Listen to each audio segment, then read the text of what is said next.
Today's video, I will explain why losing weight will be the easiest part of your weight loss journey. This is Kevin from Gubbafitness.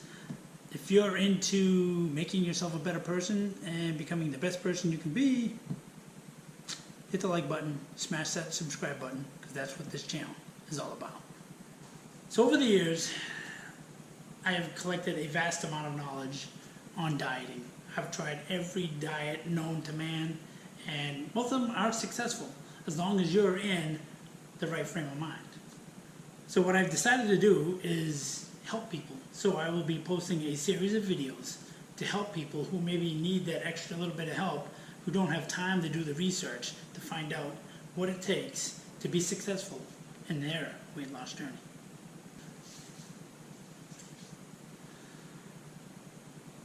Okay, so the most important part of your journey that you should be focused on when you start your journey is your state of mind. You've already started that by clicking on this video, but knowing that the diet is 85% of your weight loss journey. I mean, you need to focus 85% on your diet, 15% on working out.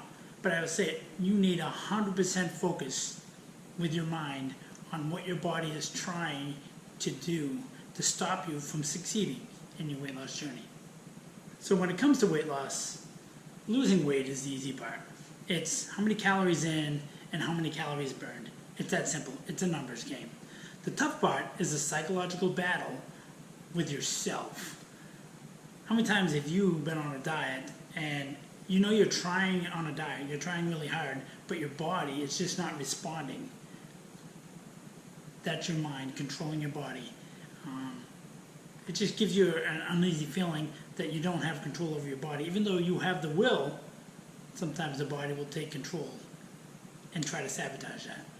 So if your mind is controlling your body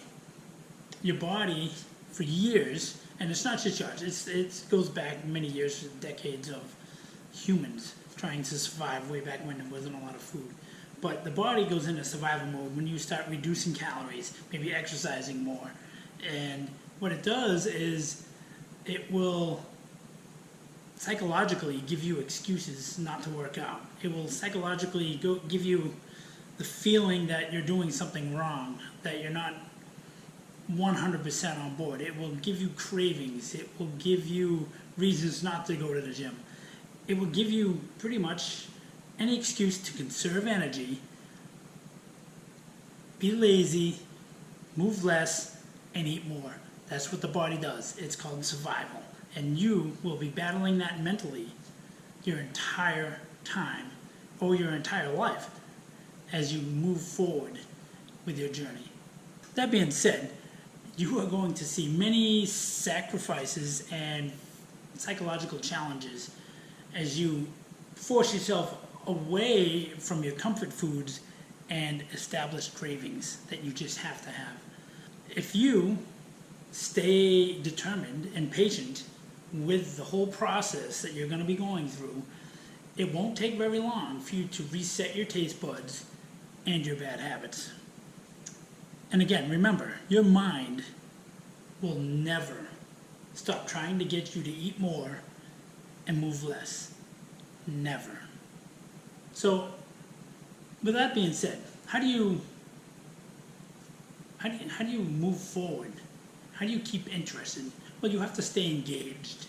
When you're engaged, the first thing I would recommend is keeping your mind engaged by planning, then executing, and then repeat. It's going to be a constant planning of everything you do: food, exercise, social events, anything that's going to interrupt your diet and the plan of losing weight. You need to plan around. Another way to stay engaged is to do some research. Find a system. You know, there's plenty of videos out there on social media to find out what works, what doesn't work. Find one that works for you and stick with it. I mean, try it. Nothing's 100%, everybody's different, but you have to find something to even start with and just stick with it and adjust by doing research. Create a healthy food list is another thing you can do. Try new foods. Try old foods. Things that you didn't like as a kid, you could probably like now. Add them to the list. And what that happens is that you get a regular base of food that you know the calories, the macros, I mean all that stuff, and then you can easily track that, and then you can plan because you like those foods and it keeps you interested. Another good thing that you're definitely going to need is a good support group. Surround yourself with people who support your wants and desires and anything in life, not just weight loss goals. But it helps if you have a spouse, friends at work, even relatives that are interested in doing the same thing as you, and you create a group, and then you can bounce scenarios off of them, bounce foods and recipes, and discuss failures and minor victories, and celebrate when things go really well. And most important thing is, don't be embarrassed. Ask for help. People are there to help you. Another good thing to do during your journey is constantly reevaluate your weight loss goals and is it working or not. Just track your measurements, track your macros, everything that's there, because when you don't see the weight loss on the scale, it's not always where it needs to be. That's why you take pictures and measurements, and that's going to reassure you that you're doing things right and that things are moving in the right directions, even though psychologically, when your brain is telling you to stop because it's not working, it is working. It's just happening somewhere else. And having all those extra metrics to bounce off and to compare is sometimes can be a real savior in you moving forward with your goals. Tracking all your measurements, and at one time you get on the scale, day after day you see a little bit of weight loss and it's working, you're doing great, and that one time you see the scale go up by a pound. Stay motivated, right? Know that you're doing everything right. Double check everything that you're doing. Stay engaged with that. Rebuild your confidence and know that you're doing everything right. If not, hold yourself accountable. If you know that you had a little bit too much more food, maybe I shouldn't have had a piece of cake, stuff like that. Hold yourself accountable and get back on track as soon as possible. One day is not going to end it all. It's the next day, you start new and keep going, because it's a long-term fix. It's not a short fix. It's not a quick fix. It's a lifestyle change.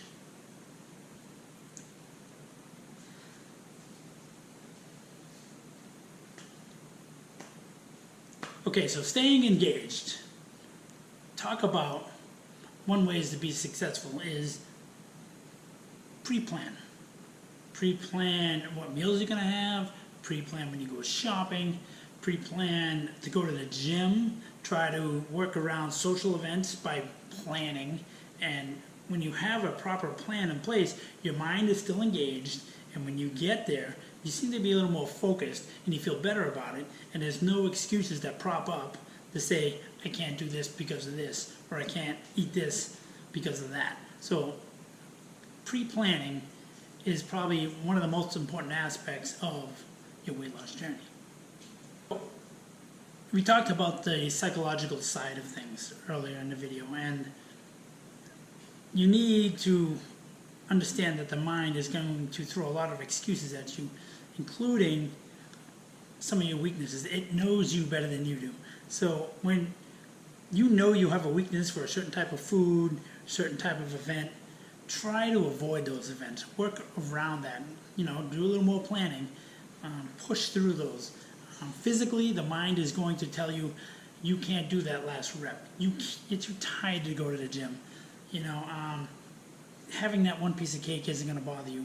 So when something like that happens, remember, it's not short term. This is a long-term event. This is something that's going to change your life forever for the better. And remember, when everything tells you not to do something or you're too tired and psychologically the brain is beating you down, remember, doing something is better than doing nothing.